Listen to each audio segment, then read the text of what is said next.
Hello and welcome to the Turn 4 podcast. I am your host, Dan Maldonado. If this is your first time listening, welcome. If you're a regular listener, welcome back. This podcast comes from two lifelong fans of IndyCar and other forms of motorsport. Before we get started, let me introduce you to my co-host, Tim Reiner. Hey, Timmy! Hello, Dan. How are you? I am good. How are you today? I'm good. We're both rocking the quarter zips today.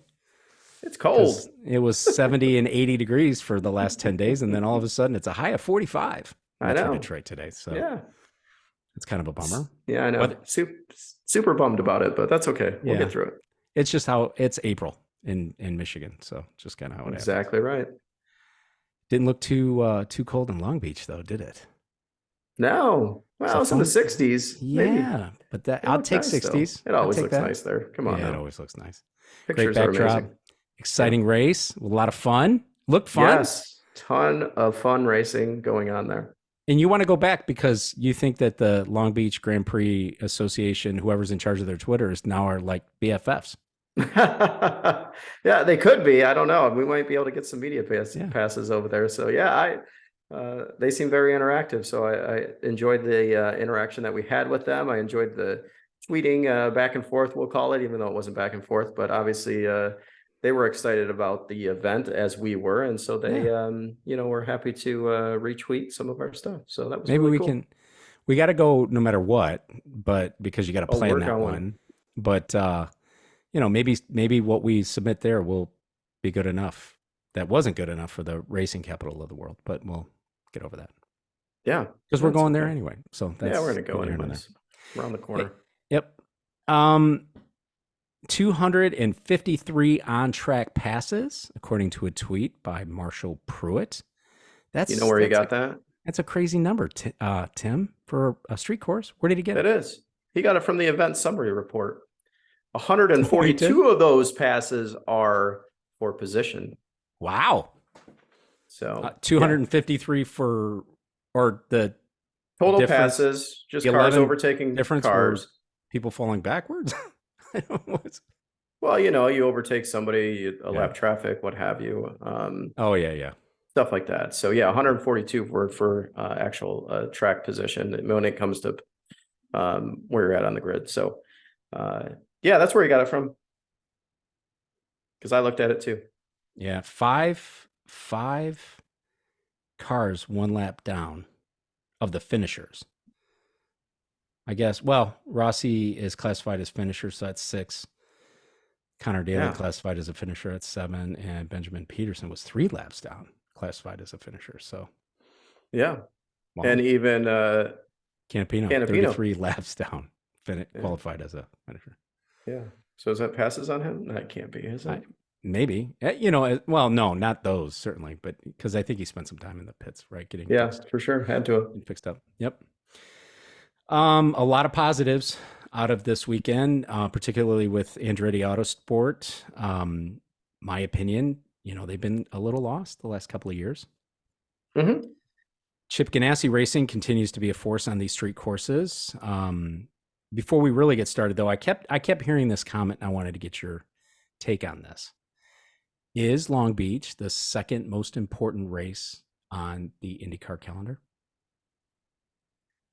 I looked at that question, obviously, prior to the show, and I had to ask myself, is there another track that I would say would be the one that you would think of first before, obviously, Long Beach, but after the Indy 500 that you'd really want to win? And I don't think there is another one. Honestly, like maybe you could look at Road America. Maybe. That might be it. Maybe Laguna Seca, I guess, could be one, maybe, but. Oh, I don't. I wouldn't put that as high as Long Beach. Yeah, I think it's just the fanfare that goes on, the atmosphere. It's been around since the mid-'70s, as we talked about before. Plus, we hear it and see it on Twitter all the time. It's been around forever. It was an F1 race. You've got the greats of Mario Andretti that have won the event many times, Al Unser Jr., so on and so forth. It goes on and on. You got a lot of first-time winners, which I'm sure we'll get into a little bit about that because we had one this weekend. So I think all of that plays into it, and just the atmosphere that goes with it. And I almost go back to, remember the celebrity race too, when they used Hmm. to, when it was sponsored by Toyota and they had the celebrity race. I think that kind of brought a bunch of attention Yeah. to it because you had all these people here. So people that weren't avid IndyCar fans would go to that event because maybe their favorite actor or actress was whatever was in this. And then you couple that with the IMSA program that goes there. I think there's a lot of different things and a lot of different events. The truck series, I believe, was there, the jumping trucks. And then I think the Porsche series was there too, because I saw some post on that forum Peacock to watch those races. So there Hmm. was a lot of stuff going on. It's not just the IndyCar event. So I can't put anything in front of it, honestly. I agree. I agree. I think if there's one out there that you want to win other than Indianapolis, I would say that it's definitely Long Beach. Yeah, for sure. Yeah. And It's as you the most mentioned, history, right? The second longest on the calendar other than Indianapolis. yeah, for sure. So Mhm. it's got to be up there. I don't think you can put anything in front of it, I guess, Detroit, so you can splash around in the fountain, but Well, you can't do that anymore unless they're moving a fountain, but or you're going to dive in the Detroit River, but yeah, the I current don't will take recommend you it. away. So anybody that's going to the Yeah. race, do not jump in the Detroit River It's because you will okay. We'll be find your body in Lake Erie. exactly. It's always moving that direction. So towards the Atlantic for sure. So yeah, I think I agree with that. It is the second most important. But I wanted to step back to what you said with Andretti, and you said a lot of positives for Andretti that came out of this. I'll agree, and I think they did what they should have done in St. Pete, and I'll leave it at that because they were very strong there too, and they Oh just yeah. fell apart during the event. And this time, it all Luck came and together. circumstances, right? At St. Pete. I mean, Yeah, the McLaughlin and Grosjean thing, that was unfortunate. Kirkwood going Kirkwood, over the yep, car, yeah, going over and then Jack, Devlin and getting T-boned.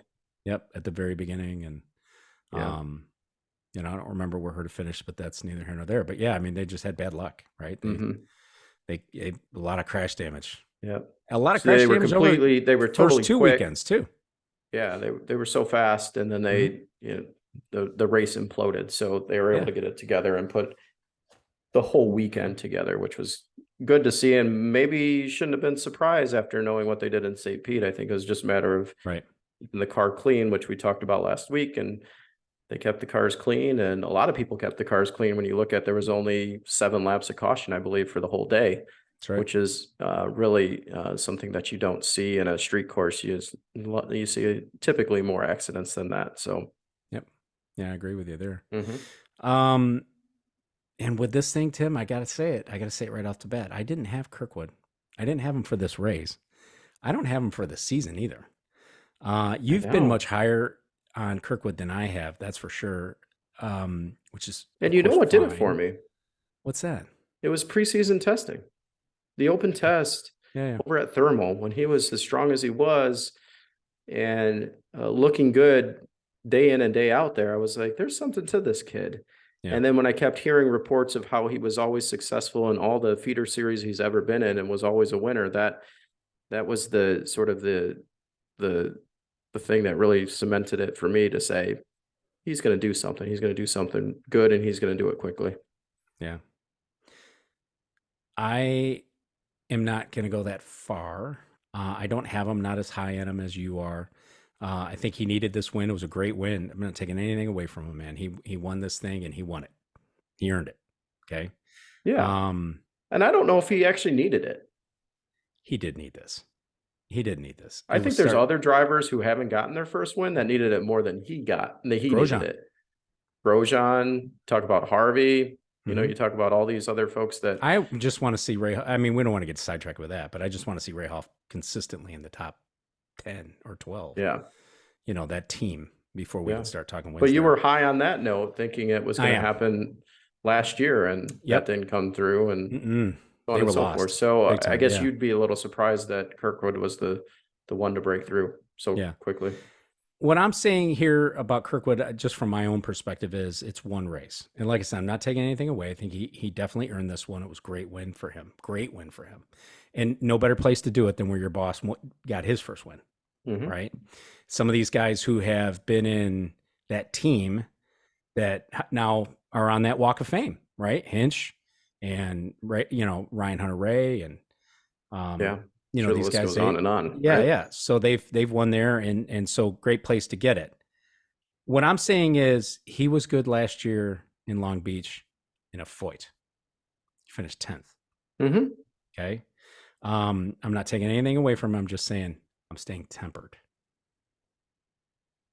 Yeah, and that's okay. I Staying guess to be tempered. tempered on that, I think what I've seen over at least the first two street courses is that they've got what they need in order to perform, and he's got the talent. So there's no reason for them to succeed going into other events this year. Yeah. And having Brian Herta as the guy on the box is that calming voice that everybody talks I about. think it's helpful. And yeah, it's going to help him. Yeah. Totally. I think so. I think so for So sure. I think there's going to be more to come, of course. Yeah. So looking at our Power Five rankings, obviously Andretti Autosport by far is the number one team in this deal, sealing the win with Kirkwood. He was good all weekend. Like I said, it was kind of sleepy in the first practice, finishing 11th, just practice. But that could have been anything. We don't know what they were working on or what the program was. Otherwise, top five in the other practice sessions. And of course, he won pole on Saturday. This was his race to lose in a lot of ways. Huge boost of confidence in a time where he needed it. And I've said that already. And how about Brian Herta? Stepping over here, this is the second full race together, and they seal this thing at Long Beach. Yeah. Great strategy, great race weekend, fast all weekend. There was no doubt. It wasn't yellows fell right or, whatever. It was, they went out and won this thing. And he kept calm when he got shuffled a little bit back. Yep. Newgarden got the lead. He was out there for 20-some laps. Honestly expected the wheels to come off it for him. Yeah. So I did as well, right? I thought it was going to be that nervous reaction, like, oh, I got to go, I got to push. But I think if you have Brian Herta on the box, he's saying, hey, our strategy is going to play out here. We're better on fuel runs. Overall, we can match them lap for lap, and we'll get there by the end of the race. And it all came together. I think the important thing about qualifying, he may have been, if he didn't have an extra set of sticker tires for qualifying, he may have been in that second position with Marcus Ericsson taking it, because Marcus Ericsson had an outstanding lap on a used set of the soft compound. So I think that was the difference there, and he only beat him out by 1/100th of a second, or 1,000th, or however that works. So, but he barely beat him out. So that was interesting to see. And then he was able to capitalize. And I was fairly confident going in that he would have a good race. And if he kept his nose clean, he'd be able to sort of win this thing.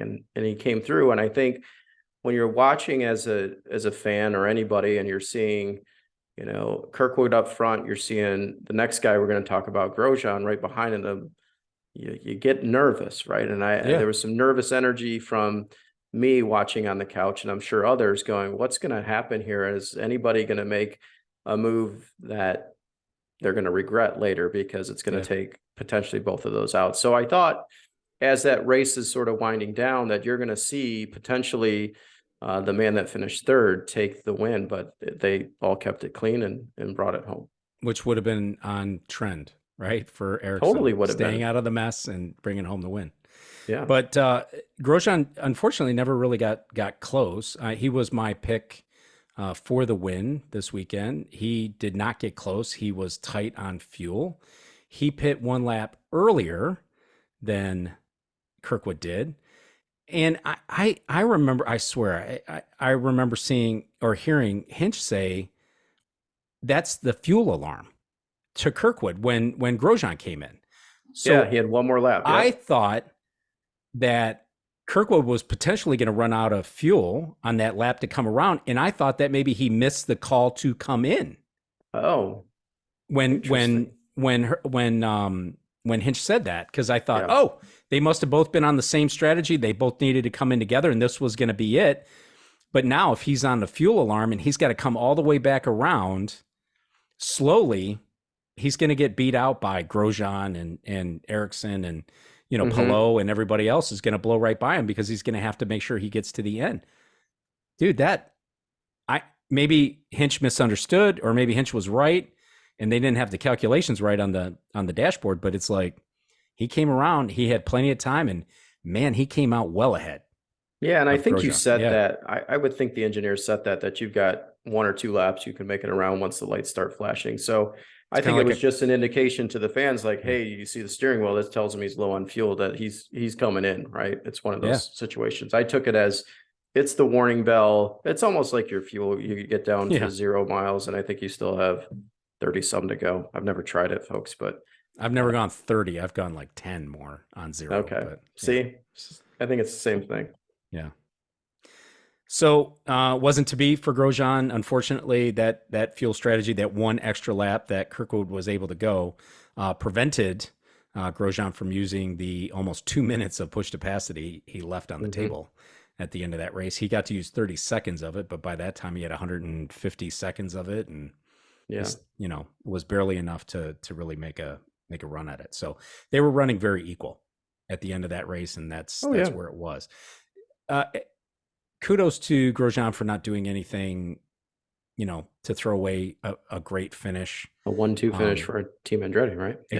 Exactly right. So great finish for the team, finished first and second, and it's coming. I think it's coming. It's now 4 second place finishes for Grosjean, 2 at the Indy Road Course and 2 now at Long Beach, which I think is interesting. So maybe he'll go to the Indy Road Course here in a couple weeks and seal the deal there. But, Barber's still in the way. You never know what's going to happen there. Yeah. Are you convinced Grosjean gets a win before the end of the season? Now, are you convinced? I think so. With the form that Andretti has shown so far this season, I think they can do it. I think they cleaned their act up, of course. I kind of felt bad for Grosjean because it was almost like he should be the next one in line to get a win. And so, but he held his head very high. He was very positive about the whole situation. He was even super happy for Kirkwood, who took the pole, if you saw him run over there, and congratulate Kirkwood. So I think there's, how do I put it? I think there's better unity in the team with the folks that are driving today than what there were last season. And so seems to that be, yeah. I think will help Team Andretti throughout the entire season as they all work together to do better and to take victories. So to answer your question, I think for sure Roman's going to get his win. I wasn't convinced at the beginning of the season, but after seeing what I saw yesterday, I think so. I think it's a matter of the next race or the race after. I think you're going to see it in the first half of the season. It's a matter of when, not if. Yeah, for sure. And I agree with you. And in fact, our buddy Gacker was texting me right before I signed on to do the pod this evening. Must have known it was out there. Is he showing up? Is he gonna no, show up Gacker's not here. He's at the top of the pile for the co-host applicants. The Gacker, the official F1 commentator, he also agrees with you. He also agrees with me. He thinks that Grosjean will get a win this season, and he's equally. I feel the unity of all hard of us. on Grosjean, as we all have been. I mean, we've watched him in Formula One and what have you. I think I'm higher on them than probably you two are, but yeah, it's good to see. He'll get it for sure. Yeah. Colton Herta finishes 4th. He was good, but he just got caught up on a couple of things in the back. I think fuel strategy wasn't exactly there for him either. Starting in 7th place, it just never really put him in a position to, take on his teammates that were at the front. They were in another level. Yeah, I agree. But Tim, it wasn't slow by any means. He was no, was certainly not. Still on pace for sure. It was good. 4th place, 1st, 2nd, and 4th. That's a wonderful, it's a great day. It's almost a podium sweep. Think of that, folks. Yeah. That close. I've got an incredibly unfair question for you that's going to have just all kinds of recency bias right behind it. Where would you rate those 3 in terms of drivers? You're getting back to rating them as the captain of the team, or you're just saying from a talent perspective? Talent perspective. I'm going to I'm gonna say they're all within a half a point of each other. So I think they're all super talented, honestly. Like Like I don't 1A, think 1B, 1C. I mean, they're pretty. yeah, and if I had to, I don't know I how I would. That's so close. yeah. I don't know, honestly. I would put Grosjean first, even though right he's still battling for a win here. I would still put him first in pure talent for this thing. But I'll tell you what, it's hard for me. I almost put Kirkwood ahead of Herta. And I almost have Kirkwood's. Kirkwood number one. I know you do. I know you do. I can see it in your face. But I don't want to say that, so I didn't say I know. it. Anybody, I know. You didn't hear it. But also his junior career, right? Yeah, Kirkwood's junior career. Yeah, for sure. Yeah, is stellar. There's no doubt about it. Yeah. And what would have been last year if he would have been able to come over to the team, right? Yeah. I'm not there He'd yet. already been established, but he's already put his rubber stamp on it. He's going to continue. Yep. Devlin DeFrancesco, not to be forgotten, 16th place, started 20th. Just kind of battled in the mid, pack there, and just didn't have a handle on the car like his teammates did. It's a shame, because we know from Kirkwood, Grosjean, and Herta that the equipment is definitely sorted this year. That there totally is a problem there. So started 20th.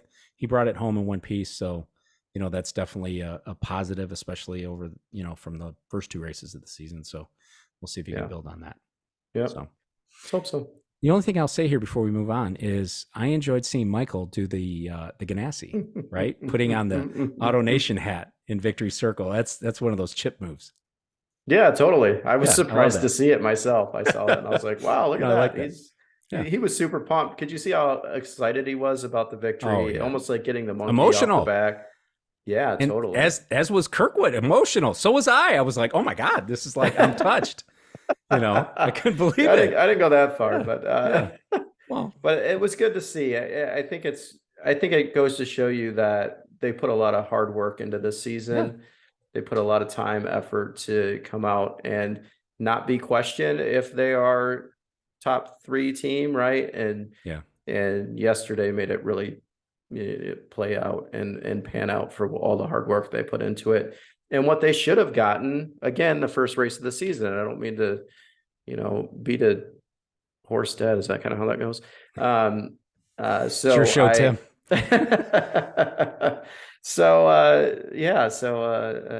I was happy for them as well, but I wasn't that touched. Yeah. Chip Ganassi, I'm more tender, so maybe that's why. You are. Chip Ganassi Racing, we've grown accustomed to seeing Ganassi as the team to beat on street courses. Though they didn't come away with a win, I wouldn't say that it was because of a lack of equipment or certainly lack of talent, right? They just 3 for 3 got caught up in the, Sato Award dive bombing all over the place. Yeah. So I think that's kind of where that came from. And we'll talk about that in a little bit. But Ericsson finishing 3rd. Tim, I'll tell you, I may have missed out on Kirkwood, but I know I missed out on Ericsson. I don't have Ericsson in my championship season top 10. You do? I don't have him there. Who's leading it? Marcus Ericsson. Stay tuned, folks. We'll give you the rest of the rundown. But great race by Marcus E, because he's the first Marcus in the team, to keep it clean and to be in the right place on lap 85 to bring this thing home 3rd. He did have a little bit of damage to the front wing during that Pato Award spin. And perhaps maybe that was the move that Award was sorry for. 5th place, I wonder what might have been. It was the one that he was sorry for. It was the one that he was sorry for.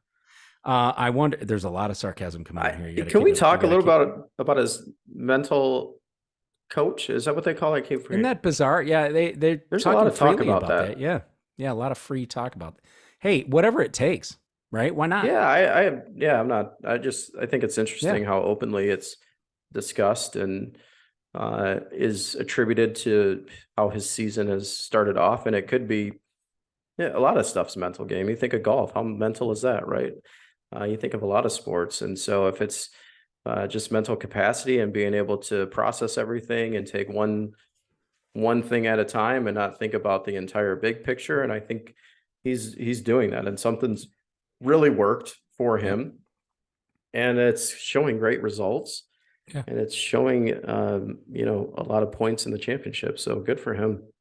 Yeah. And good for him Yeah. talking about it, and good for him allowing the announcers to speak to it. I hope it doesn't carry on for the entire season. I think we've all heard it, and let's move on Yeah. and I've heard just, enough. Yeah. yeah, that's kind of where I'm at. And I'm sure a lot Yeah. of people are that way too. Yep. Alex Palou, 5th place. Like I said, I wonder what might have been had he not been pushed back to about 13th place. That's in that correct. he got caught up on the wrong side of the Pato Awards spin. He got caught up behind awards, so you kind of had to wait for that to get moving again. Certainly strong. Definitely has the car to contend. Likely just spent too much time having to come back through the field. Mhm. And he at one point had a little bump with a assuredly crabby Joseph Newgarden in the Oh, closing yeah. stages of that race. And look, before you tweet me, I'm not saying anything other than if you had a car that strong and you're Joseph Newgarden, you have a car that strong and you're having to soft pedal it because you're going to run out of fuel, I'd be crabby too. So would Yeah. you. Yeah, we'd all be So, crabby for yeah, sure. yeah. Because they had the car to compete. They just didn't have the strategy or potentially the fuel mileage. As I sent you a text, I think they short filled it during the Yeah, yellow to gain yeah. a spot, and it bit them at the end of the day because I think Tim Cindric is looking for some more yellows to get them to where they needed to be Yeah. on fuel mileage. Yep. Marcus Armstrong, the new Marcus, finishing 8th, strong outing at Long Beach, which is a nice build on his 11th place from St. Pete. The Yeah. kid's good. I think He he's is going to good. be, I think he's going to be really good. Chip likes winners. Timmy, is the new Marcus going to get a win this season? Not this season. I agree. Could he? Maybe. Podium. A Podium, lot maybe. would have to go his way, but I don't think Yeah. so. He's learning. I really liked his comments. Did you see the interview? I've never seen him interviewed. So he I was have. interviewed after the race, and he was talking about the difference of driving what he came up in versus, being an IndyCar. And he specifically mentioned the tires and how you could really manhandle these tires and they hold up Right. for a long period of time, how they don't, the degradation isn't there like it is in other series. So that was interesting. That was some good insight if you missed that interview or didn't see the post show. Yeah. Just something to consider of, talent coming from a different series and, trying to adapt to what they see here in IndyCar. So this is the Firestone in the series. What the Drive to Survive bandwagoners are missing about IndyCar, right? Mm-hmm. You can beat up on these cars. You can beat up on this tire. You never know who's going to win from week to week. Mm-hmm. Some have a little better odds than others. It could be anybody. Could be. It could be anybody. Yeah. And you just never know. I mean, and it could the be show this is not Marcus great. one day. It could be. Mm-hmm. We both watch Formula One. I stay up or I get up early to watch it. I DVR it so I could watch it, whatever it is. But you kind of know who's going to win that thing. Yeah. He looks like a young kid too, by the way. He does, man. Ooh. Super young. Yeah. Yeah. Although they're all starting to look young to me now. You know what There's that means? Reason. Yeah. I'm starting to get old. Yeah. 27th place, Scott Dixon in a spicy 27th place here for the 6-time champ. He was hot, and as hot as the Iceman can be, I guess, at Award, who might have dive bombed Dixon, causing him to crash out in turn 8. I wrote this down, Tim. This is kind of what Dixon said. He said, if that's how the series wants us to race, then all gloves are off, right? Mm-hmm. He was also less than complimentary about the race start. Yeah. Tim, I need you to unpack that for me. How do you feel about this whole situation? Award, the bumping and banging, how the series is sort of policing that or not policing that, and I'll first start with Dixon being hot. The last time I saw Dixon being hot was against his own team for a car not handling the way it should. So that I've seen him get angry in that fashion. Yep. That happened last season for sure, which was uncharacteristic for Scott Dixon. In this situation, he was definitely boiling and he was steamy, obviously with the Pato as well as the start, as you mentioned. For Pato's move, it seemed clean to me. He took that chance, it clean in a fashion that you can throw it down there if you need to. It's in the new. You got to understand, Dan. It's in the section of the track that they just repaved. There's a ton of grip. You can throw it in there. I saw all qualifying that everybody was Yep. not hitting the apex. They were going over the apex, if you will, in that corner. And so I don't see it as a bad move. I see it as a surprise. It was obviously surprised Dixon. He was committed to where he wanted to be, but I think there was still some time to back out if he really needed to in order to avoid that. So there was no penalty, so it must be a legitimate move. On the start, I don't know about that. There was a penalty on, on Rossi last time in Texas, which was dumb. So it's not like, oh, they didn't call it, so it must be a fair move. And it's like, what the listeners on the podcast didn't see was me making the face at you that I'm sure the folks on the YouTube will. The face that said, no, that's not the right answer here. That was a bonehead move. That time of the race, that strong a car, and he dive bombed in there, went a little late. Yeah, Dixon probably left the door open there, but O'Ward didn't realize how quickly that door was going to close on him. And so he thought he was going to take it. At that point, does Dixon have enough time to react? Maybe, maybe not. If he reacts to it and slows down or what, he could still be in the wall. Those cars don't run that well at lower speeds. Yeah. So you never really know how that whole thing could have panned out. I just feel like at that point of the race, with as strong as his car was, I don't see why he needed to make that move the way he did. Yeah, and I just look at it as when was it made, and where were the cars? They were side by side, if not Pato was in front of him. So from that perspective, he may have dive bombed him, but he was in a position that was well alongside of Scott. So, it could have been ill-advised for sure. It put Scott in the wall and all that, but Pato was able to pull it off. Yeah. And then on the start, I think that is just a product of the track and where that hairpin is before the start finish line. If you want to prevent that, then you move the start finish line down, you move all the grandstands down and go that route. So there's precedent for them having an alternate start line. They do at Mid-Ohio. Yeah, but who likes that? Well, it doesn't really matter. What's funny is the start wasn't great, but what's funny about that is, can you remember any time, like over the last couple of seasons, them waving off a start? Oh yeah, they do that. I know. Can I remember one? Have they done it?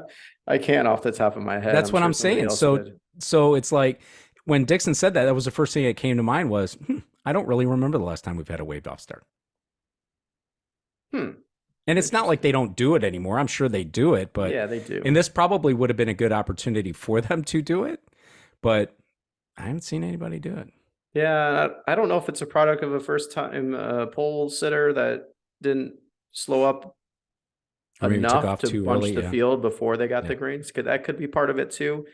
I didn't have a problem with the start. It made it very exciting, but obviously those that were clumsy. I didn't necessarily have a lot of problems with it, but it looked a little clumsy. It didn't look good. Would you have rather have gone yellow and then redo it? You would. Yeah. I love the way that shakes it up. Yeah, I love the way that shakes it up. The last time Dixon posted a DNF was Gateway in 2021. That was, of course, posted on Twitter by our friend Chef Brian. So we put that out there. And if I'm not mistaken, I didn't look it up, but it was Palou and Dixon, I think, that came together at Gateway. That was Palou's championship year, and that was tightening things down for Alex Palou in his championship run. I do remember that. Yep.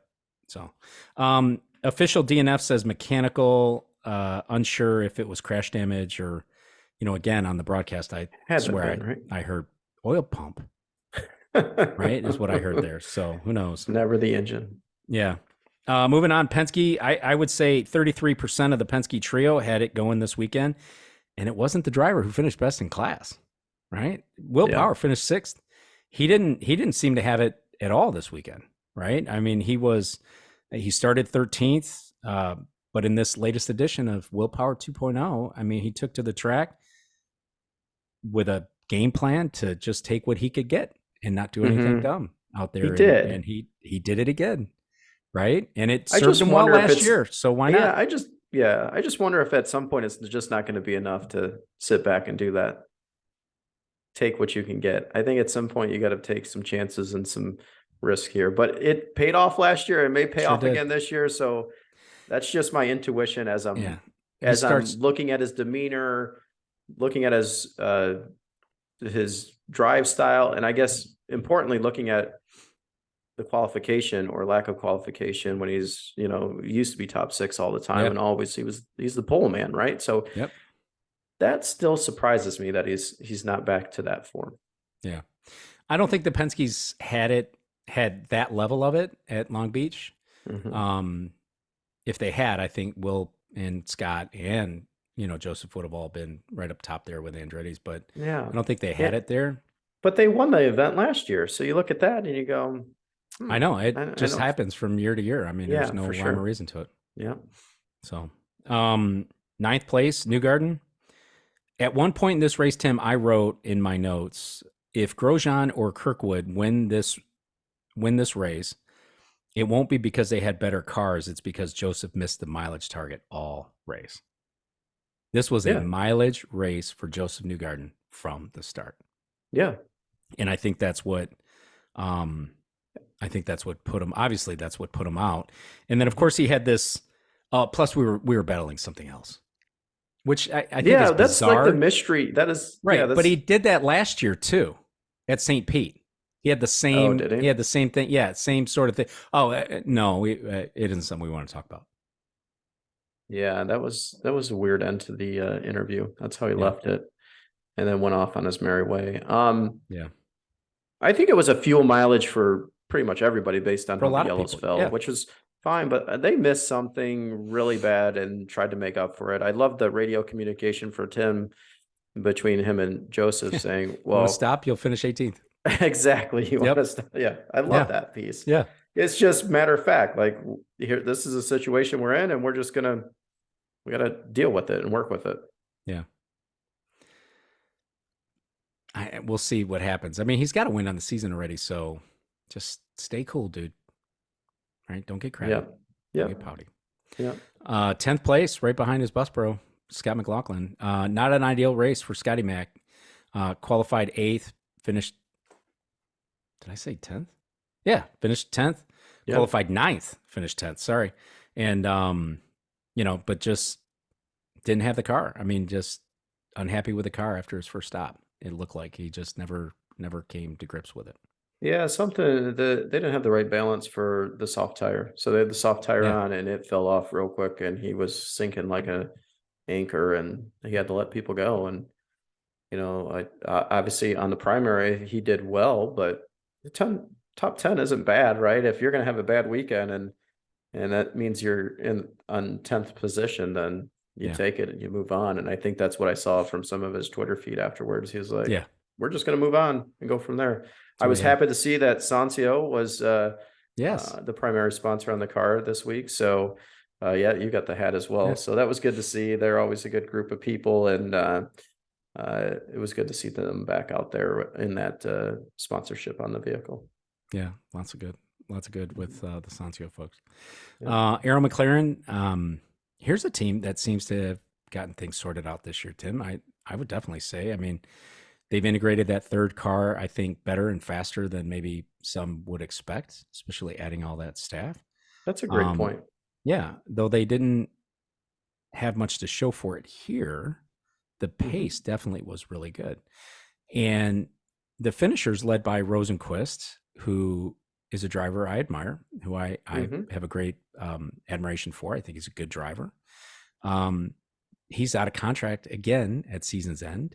Yeah, he was kind of out of a seat last year at the same time, but he just goes about his business, doing his job, and doing. He was your dark horse. He was my dark horse. Potentially pull this thing off, and he finished the top out of the 3 drivers that you just mentioned. But last week we talked about how he's most likely to be the last of the 3. Yeah. Oh yeah. He gets the least amount of attention. He does. Yeah. So you sort of dismiss and go, oh, it's Rosenquist, right? Because he doesn't have that flair. He's more like can I say Marcus Ericsson? And he's just kind of there and does his thing. And Dixon didn't do it with a lot of flair. I mean, it's not his way either. So but you could tell he was always the leader, right? You could always tell with Dixon. But So he brings it home a cool 7th place. I say cool because Award was hot and unhinged, on Sunday, that's for sure. Felix did what he needed to do, and he brought it home in a yeah, good totally points did. tally, which he needed some points. He's Yep. struggling a little bit there with the point situation. Award 17th. I feel like all the bumping and banging, finally took its toll on the number 7 Dallara. I think I have that number wrong. My You had God, my 17 notes are there. so bad. That's all right. It was a busy day. Yeah, number 6 Dallara. My apologies.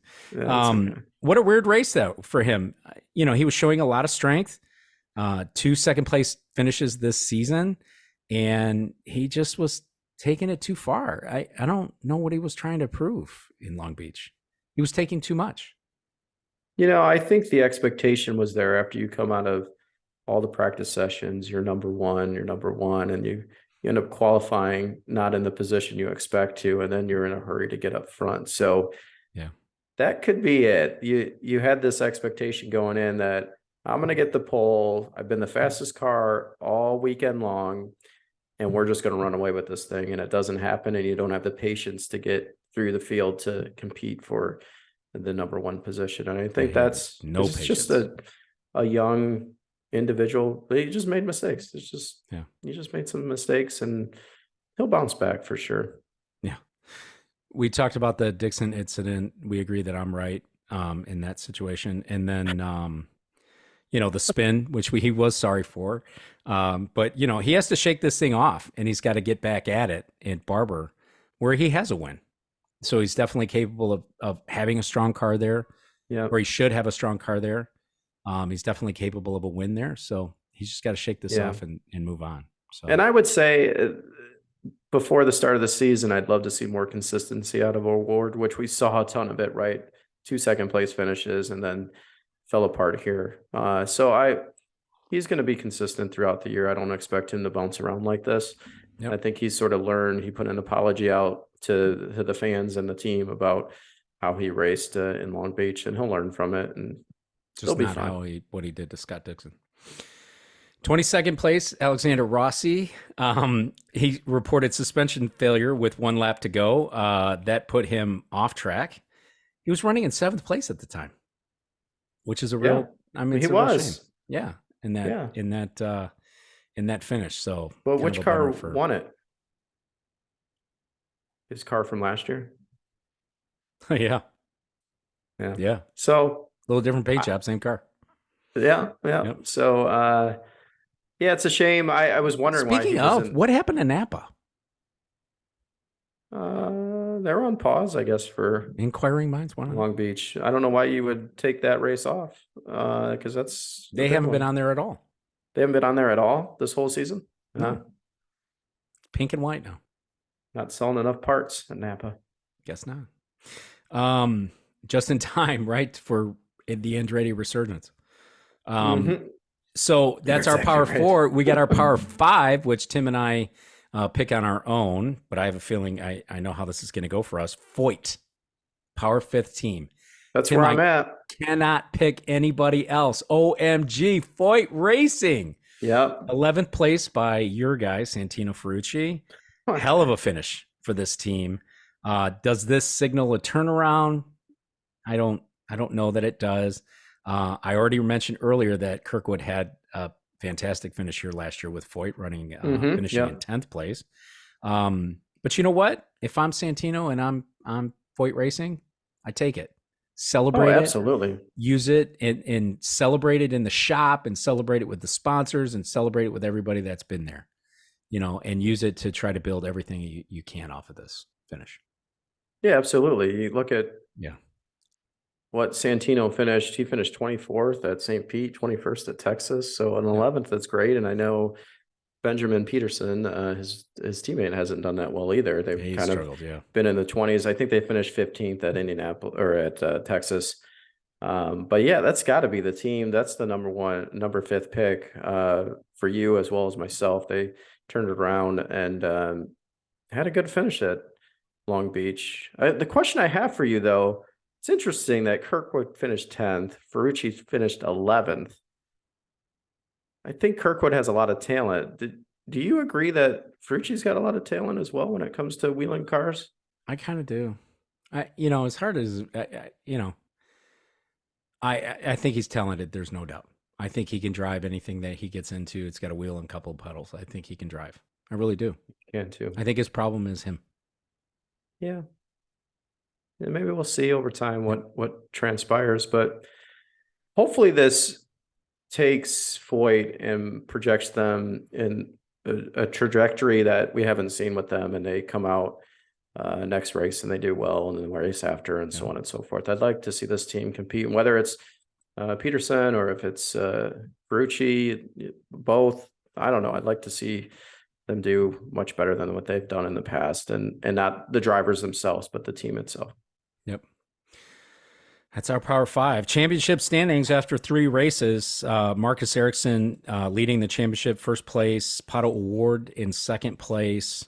Palou in third. Be careful of that one, because he's going to go about his business slow and methodical, right? Imagine if he didn't get shuffled back to 13th and have to come back through the field. He would have been right up there battling for the lead, I would imagine. And even you mentioned Ericsson, he was closing the gap too to the two Andretti guys. Oh yeah. So Chip Ganassi had it. They just had some unfortunate situations that kind of put them a little bit behind.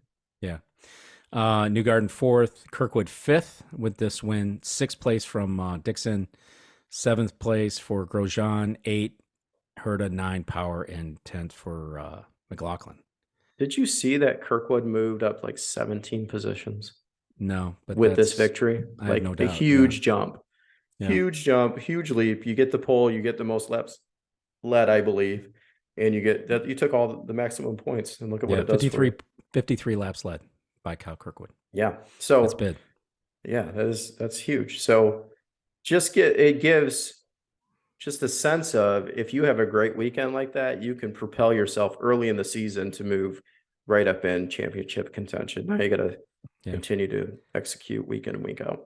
Yeah. Got a couple of random notes here. I don't want to run too long, but Honda coming back this year with drivability, or is this a case of Andretti and Ganassi really owning these street circuits, Tim? I think it's Andretti Ganassi.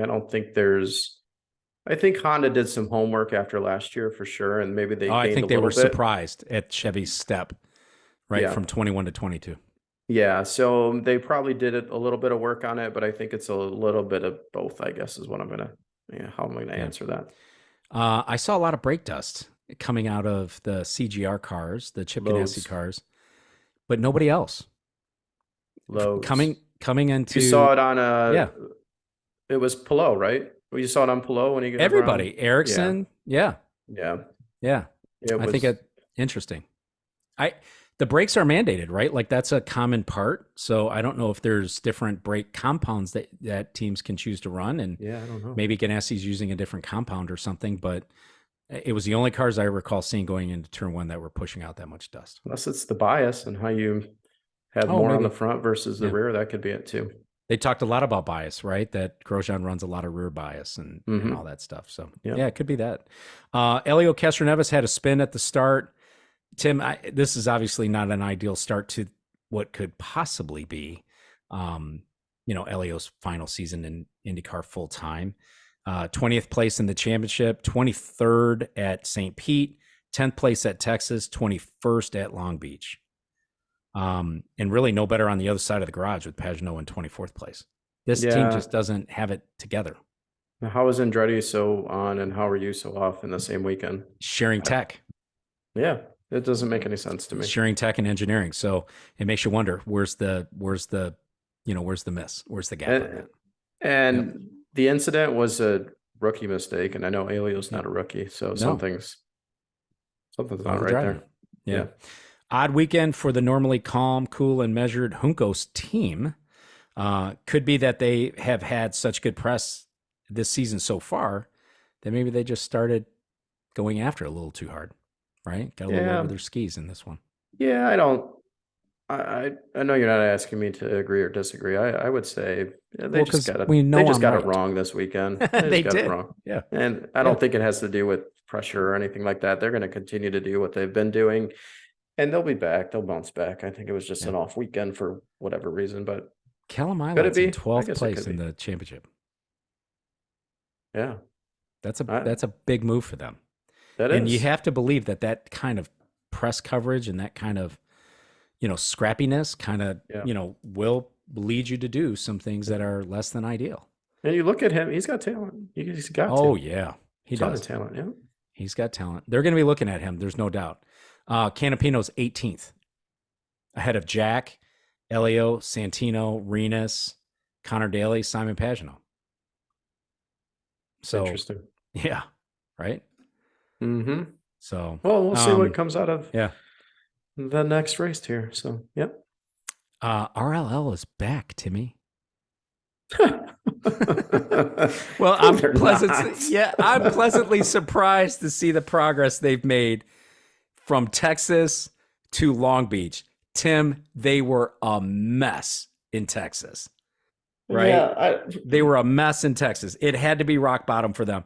And I like seeing Jack get a little bit more TV in a very positive way. We have not seen Jack interviewed on TV like that on Peacock since he's been at RL. Yeah. Right. So great positivity there. Team finished 12th place, Graham Rahal, Jack 13th, and Christian in 14th. Jack had the measure of his teammate this weekend. I will go down swinging on that one. And I'm not talking about Graham. I'm talking about Christian. How does Graham finish higher than both of them? Graham's a great racer. I know, but he's a great racer. He's able to pull those things together. And if I'm Jack and that's the name on the building, I'm not pressing him that hard. Yeah. I'm anxious to see how they roll off in Barber. I really am. It was Jack's birthday too, wasn't it? Or something? I know, yeah. So happy birthday, Jack. 30th birthday. They're not back, by the way. Couple other they're not back, by the way. We'll see. Let's see how they do it at Barber. They're my dark horse, all three of them. Don't forget testing at IMS this week, Thursday and Friday, April 20th and 21st. Is that on Peacock? Yes. Finally televised. Yes. I've been looking for it. Yes. I can't see it. I'm traveling this week, so I'm hoping that it'll also be on the IMS radio network because I'll be able to listen to it in the car. I didn't know it was okay. Couple of comments. Yeah. Couple of comments from our listeners. Evan Dawson tweeted, Pato equals the new Sato. I giggled loudly, like unnecessarily loudly. In fact, I think I probably just laughed straight up on that one. Yeah, I did too. Yeah, thanks, Charlie Mack, our friend Charlie Mack, might be grilling up some crow in the cold and snowy Minnesota. He had Alexander Rossi all the way for this one. And then Scott Brown tweeted confidently about Scott McLaughlin and his strength on street circuits. I would have commented. I would have seconded that for sure without it, going into this race. But just sadly, it wasn't meant to be for Scotty Mack. So, and Scott Brown also agrees with your midlife crisis look last week, too. Oh my goodness. So, well, I've changed it up this week. Yeah, I know. I'm back. You look Something a little going on last week. Age appropriate. I still have the hat. It's back here. You just can't see it. Yeah. Hey, real quick, kart racing. I had a chance to attend a kart race locally here. See a local legend in the making. Oh my Lord! A young driver who we both know had a chance to go out there in a 30-minute feature in kart racing, KART, indoor karting. Started outside the front row, fell back at the beginning, made his way back up to a 4th place finish. Here's the thing. We see people, very accomplished drivers, fall to the back on bad starts. Lewis Hamilton, Charles Leclerc, it doesn't really matter. Anybody can do that. He kept his head on straight. He was smart. He's a very polite, sweet kid, right? I would have liked to see a little more bumping and banging, but you know what that probably would have meant? I would have been out. But he didn't. Yeah. Made his way back up to a 4th place finish. It was really fun to watch. It was fun to watch all these kids. What's their age group, Tim? They are 14 to 15 years old. Yeah. So 14 and 15-year-olds. Yep. It was a lot of fun to watch these kids. Some of these families take it very seriously. I mean, we saw very ornate helmets out there and seat inserts for these carts and stuff like that. And the guy that runs it really runs a very tight ship. Yeah. I saw somebody get black flagged in an earlier race. Saw a kid get black flagged. Yeah.